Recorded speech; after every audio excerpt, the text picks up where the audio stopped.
The Spin-off Podcast Network.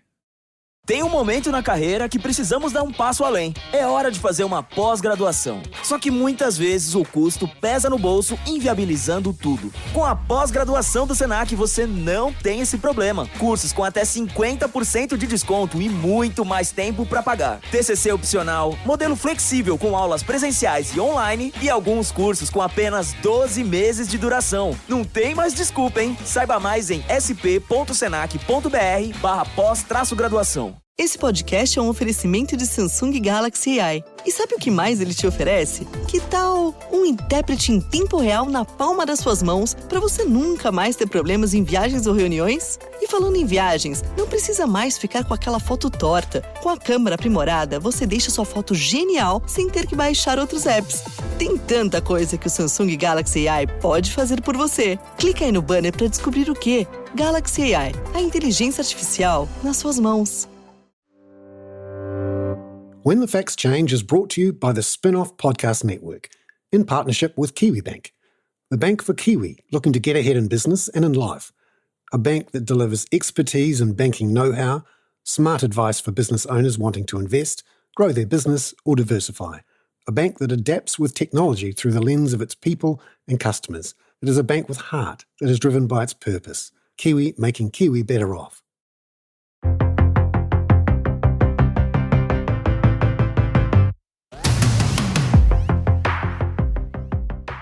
For my sins, I'm a Wellingtonian, or more correctly, a former Wellingtonian.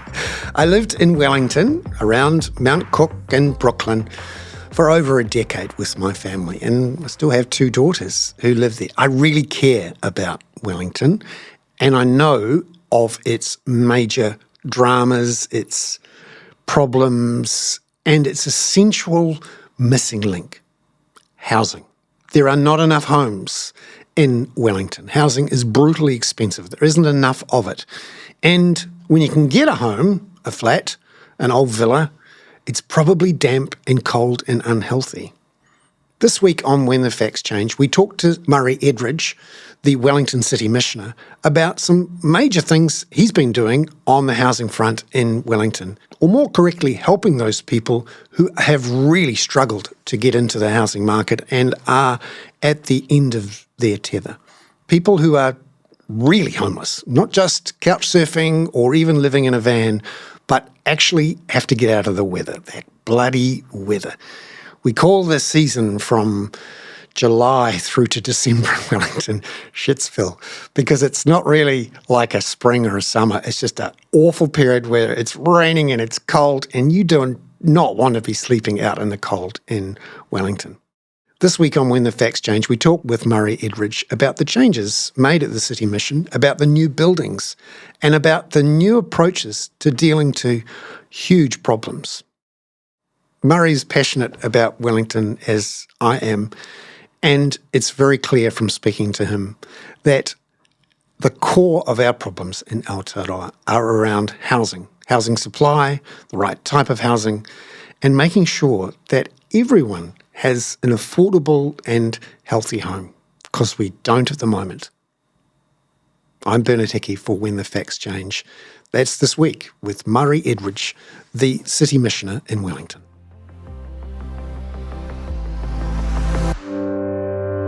Well, kia ora, and welcome to When the Facts Change to Murray Edridge, who is the Wellington City Missioner.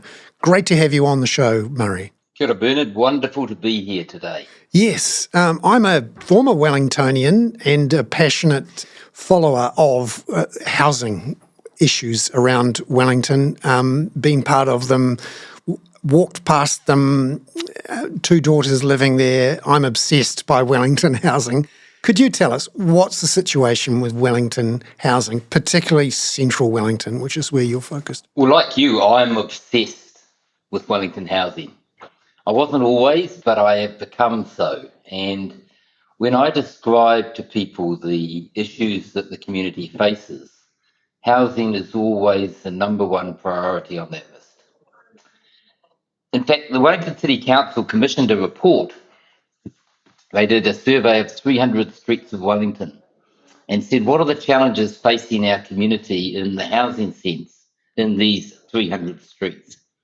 And what they found, three things. One is that housing was unaffordable, so too expensive. Housing was of insufficient quality, and housing wasn't available enough. There wasn't enough of it. Now, we would say, yeah, that's a fair summary of the housing situation in Wellington. That report and that survey was commissioned in 1906. No. So some things haven't changed. And yet what we see at the moment is probably, the way I describe it is that economically and socially for people, it's the worst it's ever been in living memory. And I suspect you have to go back to war years or depression years to find a time when life was harder for people.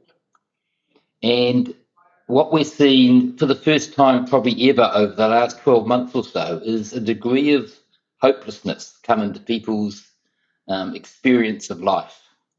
And I think that as a community, if we have people who become without hope, we're in a very serious situation indeed. And, every week the media ring me up and want me to comment usefully or wisely on cost of living issues. And the answer is almost inevitably the same. That the cost of groceries in our supermarket, the cost of petrol at the petrol pump is irrelevant if we don't sort out the cost of housing. So what we know is that people, if they can access housing, are paying way too much for housing of insufficient quality. And so their lives and the quality of their lives are diminished as a consequence. And the ability for them to raise their families and to support their children to get the best start in life is diminished as a consequence. So we need to sort out the housing stuff.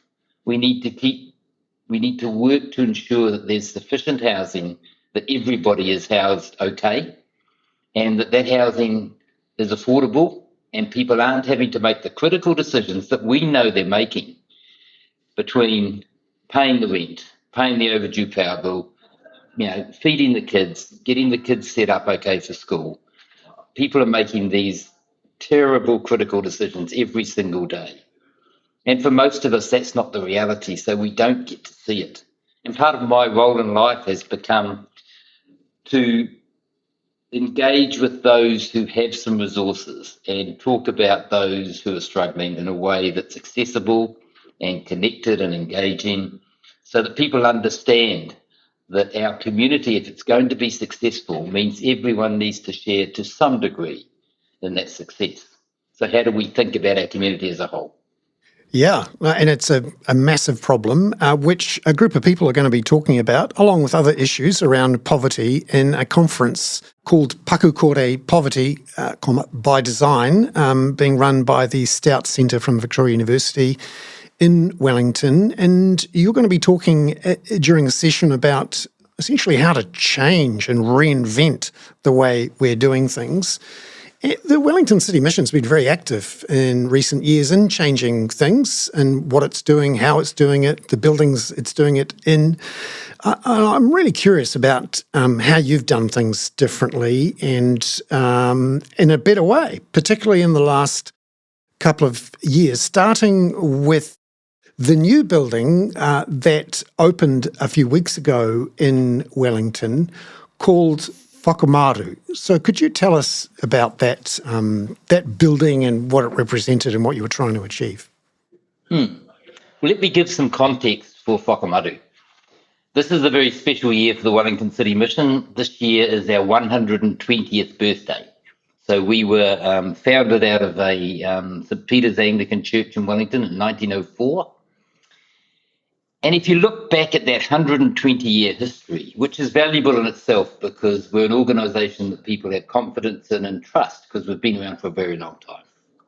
But if you look back at my 11 predecessor city missioners, what you see is individuals and an organisation that is prepared to change and adjust and morph itself and adapt to circumstance. Because our job is to be relevant to the community we're here to serve. And so the largest challenge for me as city missioner is to think about what does this community most need from us and how do we help them most, not only today, but tomorrow and next week and into next year and the years beyond that. And there's an old adage that says if you do what you've always done, you'll get what you've always got. And it seems to me in 2024 that's no longer good enough. So what we've been trying to do is think about how do we connect with community differently to achieve some outcomes that perhaps haven't been possible up to this point. And Whakamaru is a representation of that. Whakamaru, which is a name that was gifted to us by our friends and colleagues at Te Aotearoa, who are mana whenua in this region, means to shelter, to protect, to nurture, to safeguard. And we were recently gifted a name that talks about the cloak of Whakamaru, the korowai, that wraps itself around this community. Whakamaru itself was a building project that started 6 years ago. The buying of an old building with an intention to do a modest renovation and to move in and to do some community stuff differently. And it had a $5 million price tag, including the purchase price of the building. 6 years on, we've opened this beautiful $50 million building, which if you say it fast doesn't sound like a lot of money, but it's a lot of money. And as of the end of this year, when we're fully operational, we hope to be debt-free on this building. And the reason that's important is that it means that all future earnings go directly back into this community. And Whakamaru is an attempt by the Wellington City Mission to do what's on my T-shirt, actually, build a community where there's no us and them. This idea that the things that separate us, we can do something about those. And so the invitation to Whakamaru is for anybody to come and enjoy and get value out of this place. And whether you come because you have something you need or whether you come because you have something to offer, you will be treated exactly the same. And so I've said to the people I engage with, so they're mayors and government officials and politicians and the Governor-General, and who's the next door neighbour, as it turns out, to say, hey, when you come to Whakamaru, you will be greeted beautifully at the door by someone who welcomes you into this space and tells you what's available to you in this space. But you will be greeted exactly the same as someone who doesn't have anywhere to live. And if that's a problem, don't come, because that's the deal. Yeah. So what will people see and what will they be able to do when they arrive? The first thing they'll see is the entrance to a beautiful cafe. So we have a cafe called Craig and Gales. It is 104 seats, so it's a very large cafe. It's beautiful and modern. It's got wonderful lighting and wonderful upholstery, and it's got quiet areas and vibrant areas and all sorts of clever technology in it. But does it have good cheese scones? This is the question. It has amazing cheese scones. And it has the best coffee in Wellington. And I've been telling people this for months. That's a strong claim, yes. I've had a chance to try it now, and actually it probably is. So it's amongst the best coffee in Wellington, let me say that. And the beauty of it is it's a contribute what you can cafe. So you come in and you order your coffee and you can have a meal of the day, or you can have cabinet food, or there's all sorts of things you can have there. Beautifully prepared food. And the person at the counter will say, this is what your food costs today. How much would you like to pay? And you can pay the cost of your food. You can buy it forward for someone else. Or maybe today is a day you don't have enough. Or today is a day where your pockets are empty, and that's okay. That doesn't matter. Because the purpose of the cafe is not to make money. The purpose of the cafe is to connect us together as individuals. And then adjacent to the cafe, we have a commercial laundry where whilst you're having your food, if you need it, somebody will launder your clothes for you, will launder your bedding for you. And that's what we describe as the dignity of personal hygiene, because there's a hot shower there as well that you can have. And as far as possible, everything in Whakamaru is offered to you without cost. And then if you want to go down across the other side of the main entrance hall to Whakamaru, we have a beautiful chapel that's open 24/7. And there isn't a church in the city open 24/7 because they have to be. And they have to be closed because of insurance reasons and other things. But we have this beautiful space that's not faith dependent. Anyone can go and sit there and reflect on life. It's a beautiful, calm, reflective space. And adjacent to that, we have our social supermarket, which is how we distribute food charitably. We don't give out food parcels as we traditionally did, prior to 3.5 years ago. We offer people the opportunity to come in this beautiful, brand new supermarket. and they can choose whatever they want for themselves and their whānau. And then when you go upstairs, you've got these amazing meeting facilities, a beautiful boardroom, community meeting spaces, all available to anybody in the community who wants to use them without cost. We have a medical centre that is a fully operational GP practice with a podiatrist and optometrist and a dentist now, because we've built a dental surgery. We're offering that facility to the medical practice without cost, so that they in turn can pass that on to their patients. And then when you go further up in the building, you find these 35 beautiful residential apartments, long-term transitional housing. And one of the cool things is that we have very intentional and significant what's called bump spaces. And the idea of a bump space is it's the place where you and I bump into each other. And by bumping into each other, we form a relationship and a connection. And so the staff of the City Mission who work in the building, alongside the residents who live in the building, alongside the general public who come in the door, have these opportunities to connect and create a different form of community. So 35 long-term transitional apartments. What's the scale of homelessness that you see in Wellington and how it's changing? You know, I'm never quite sure how to answer that question. I don't think anybody's got a grasp really on homelessness. I mean, we can count the number of people sleeping rough, and depending on whose count you take, that can be somewhere between 150 and maybe 3 times that number. It might depend on the night and the time of year. But the community that sleeps rough is not our homeless population, because we have hundreds of people who are sleeping in cars, in caravans, in garden sheds, in garages, in cramped, overcrowded houses. So a significant proportion, I suspect, of our population actually are not satisfactorily housed. And pretty much everyone who comes in my door in the City Mission has a housing challenge. Either they don't have a house or don't have access to a house. They can't afford to keep the house they have. The house they're living in makes them sick or unwell, or their kids sick and unwell. And so we have an enormity of problem, which, you know, you can either say it's too hard and it's too big and we can't fix it, or we can do what we can to fix it for those for whom we can engage with. And I guess that's what the attempt is at Whakamotu. It's not going to fix our housing problem in Wellington, but it makes a contribution towards. And we don't have sufficient housing stock, so we have to build more houses. In the interim, we have to use the housing stock we have the best way we can. And that's another journey as well. And I wonder, you know, how you're able to access the funds you need to do this, because I'm guessing that for every night that someone spends in your long-term transitional accommodation, or someone who gets a dental surgery or goes to the doctor at your centre, or just has a nice afternoon talking with mates over a cup of coffee, and then doesn't then go to prison or to the A&E ward or to spend a night in hospital, where each one of those nights costs $1,000 or $2,000, where each one of those, abscess that turns into a septic event, it costs hundreds of thousands of dollars, just in a purely financial sense.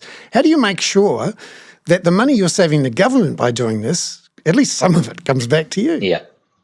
To be honest, we're not good enough yet at doing that.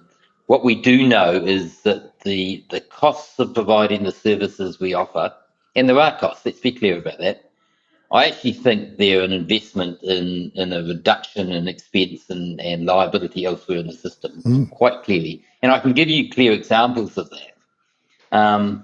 Because the reality is, if we do take people out of the criminal justice system, or out of the police system, out of the health system, if we can ensure that they're as productive as they can be in the labour market, we are adding value or removing cost that I believe more than offsets the cost of doing the business that we're committed to doing. We're doing that at Aotearoa at the moment in our social housing partnership with Kaingaora. Permanent housing, where we're providing 24/7 wraparound support up in just off Taranaki Street and Rolleston Street.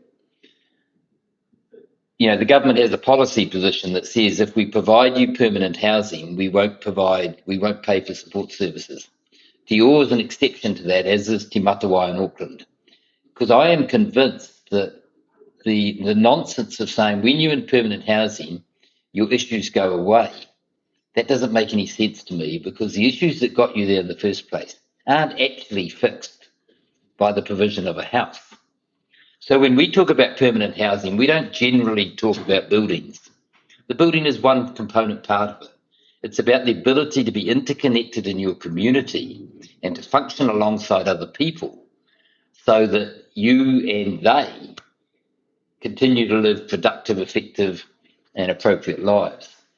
And so what Te Ora does, and we've got to evidence this, and we're going through a process of data collection at the moment and reviewing the experience that people are sharing with us to say, actually, if we do look at those avoided costs of the health system and the criminal justice system and the police system and all those other things, I have no doubt that this is going to be an absolutely compelling equation that says actually the avoided costs of those other negative component parts more than justify the expense invested in providing the service in the first place. Because that's counter to what we've been hearing from the government in recent months along the lines of we've just got to stop the spending, very much focused on cost reduction and capital spending reduction right now because they're focused on debt reduction and getting the deficit back into surplus. But it seems to me it's not looking long term enough and not looking wide enough, and is going to store up big costs elsewhere in the system immediately or big costs elsewhere in the system over the long run that, once you add them all up, just dwarfs the pennies that you've saved. It's a pound foolish, penny wise type of solution. So I'm wondering, how do we turn these financial facts into improvements on the ground? Yeah, look, I mean, the government is committed to fiscal constraint. We understand that, and we know the reasons why. And it'll be the pendulum effect. What is the right place to manage costs down to, and how do you go too far and therefore need to come back and find the middle ground again? I'm sure there's some of that going on, because this isn't a science; it's an art form. I'm really encouraged by the government focus on the SIA, the Social Investment Agency, because at its core, social investment is about ensuring that the money that is spent strategically and in the right way. And I think that's absolutely the right thing to do. And I think that we as community agencies need to be paying attention to those models of investment that say, what are the things that are going to give us the best wins, both economically and socially, in our community? I'm really encouraged by the fact that the SIA has been made a central agency, which gives it more impetus in government. And of course, they've got a new chief executive, and I'm delighted to see Andrew Costa, the ex-police commissioner, running that agency, because ultimately the SIA is supposed to be the underpinning filter that determines how all of government funding is spent. And I think if we get focused on how do we spend money wisely to avoid future costs and to ensure that people are given the best possible opportunity to succeed in their own lives, then that'll be a really helpful lens or perspective to put over our fiscal spend. When the Facts Change is brought to you in partnership with KiwiBank to help you understand the issues affecting the economy. And that's what their team of experts is here to do too. Here's KiwiBank economist Sabrina Delgado on the current grim status of the global and local economy. Globally, economic output and activity is slowing. Higher interest rates are weighing heavily on demand and crushing activity. It's not pretty, but it's what's needed to bring down inflation. Here in Aotearoa, the outlook is soft at best. Our impressive surge in net migration helps lift activity, but still the economy is weakening under the weight of the Reserve Bank and a softening global backdrop. Visit kiwibank.co.nz to stay up to date with detailed economic analysis and forecasts from Sabrina and other KiwiBank experts. They take big issues from both here and overseas and make them relevant to Kiwi businesses. Does your brand have something important to say through meaningful messaging that reaches the right audience? At The Spin-Off, we work closely with our partners to create bespoke campaigns that bring value to both your brand and our audience. If you're interested in learning more about partnering with us, email Beck, that's BEC, at thespinoff.co.nz. Talofa lava. I'm Madeline Chapman, editor at The Spin-Off. If you have the means, consider supporting our high-quality journalism by becoming a Spin-Off member. Sign up now at thespinoff.co.nz/donate.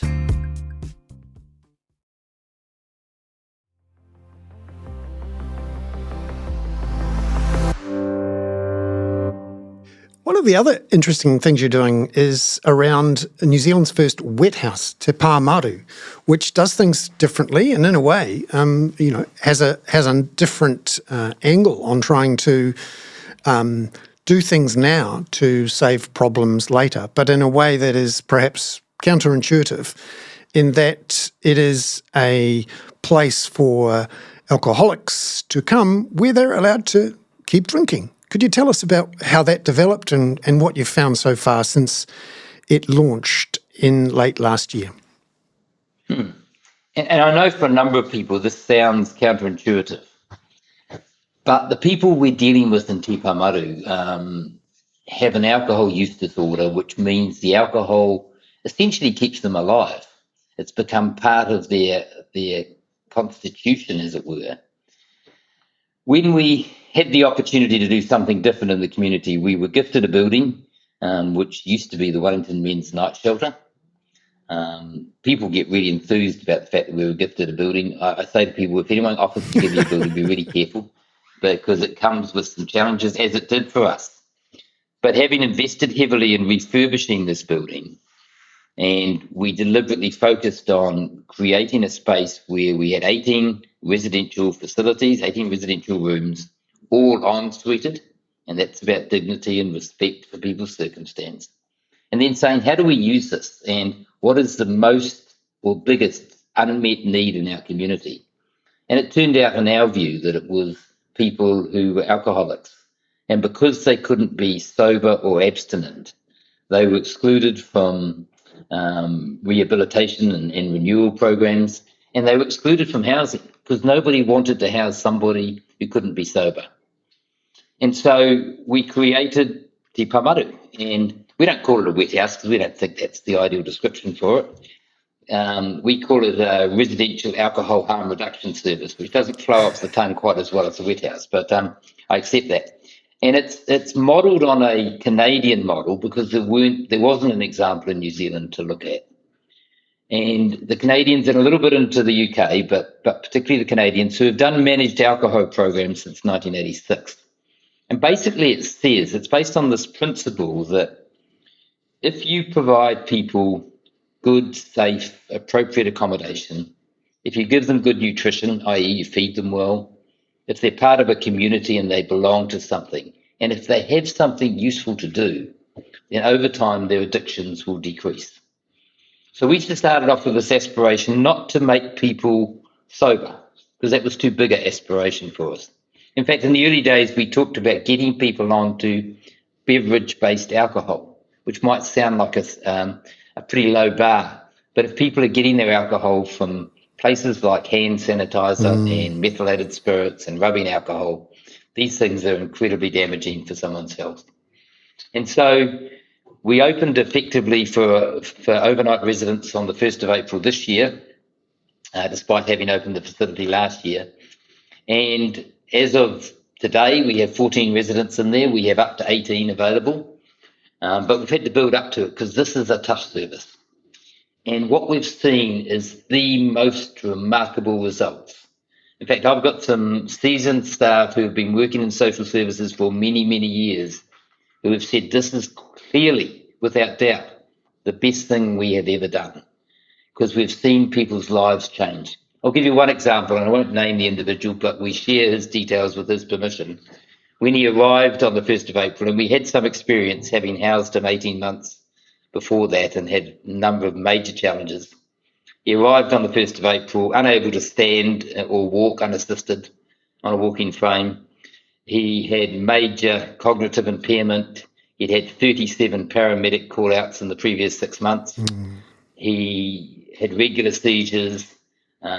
He had trouble with incontinence in lots of different forms.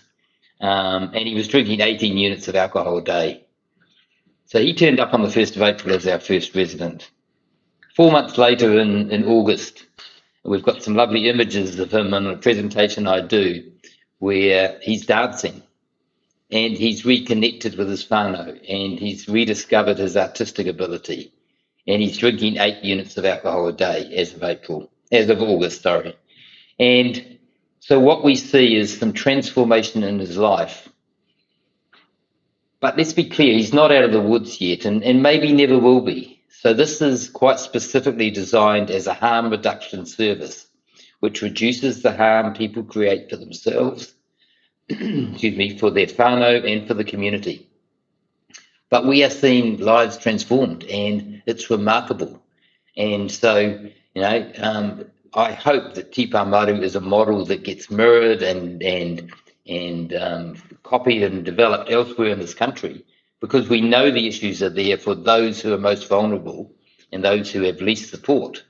And actually, this is a way to respond to some of those issues.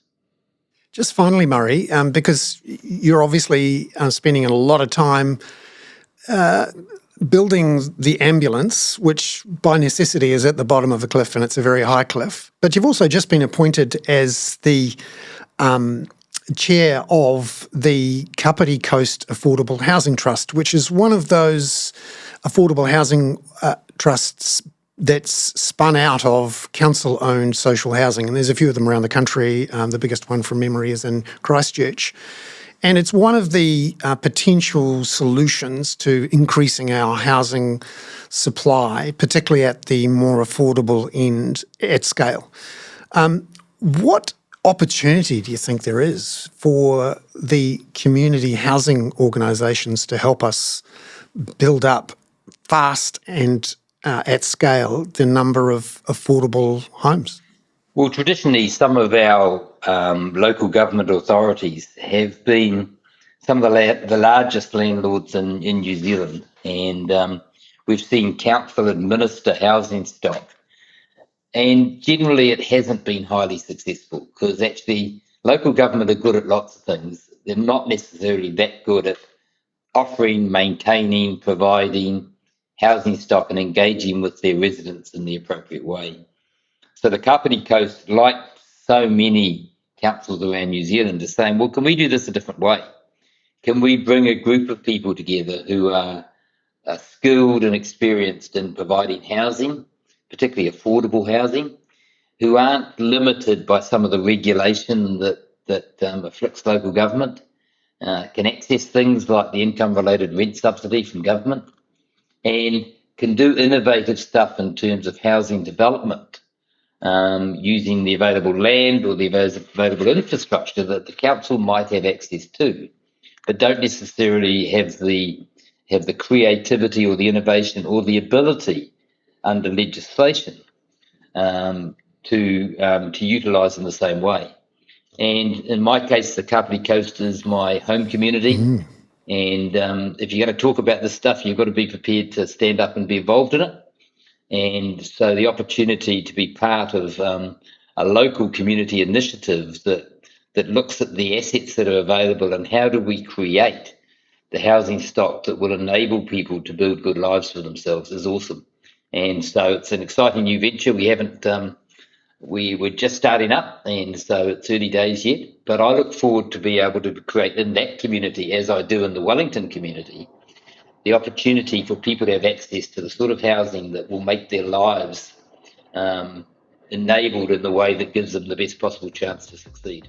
Murray Edridge, the Wellington City Missioner, here on When the Facts Change. Ngā mihi nui, Murray. Thank you very much for being on the show.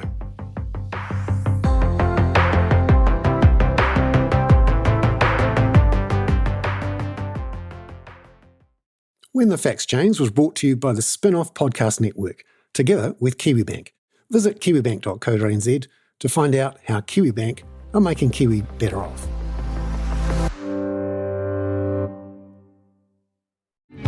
Kia ora, I'm Duncan Grieve, founder of The Spinoff. You can help us keep all of The Spinoff's award-winning journalism free for everybody by becoming a member today at thespinoff.co.nz/donate. Kia ora, I'm Alex Casey, senior writer at The Spinoff. We wouldn't exist without the ongoing support of our generous members. If you're able to, you can make a donation at thespinoff.co.nz/donate. The Spinoff Podcast Network.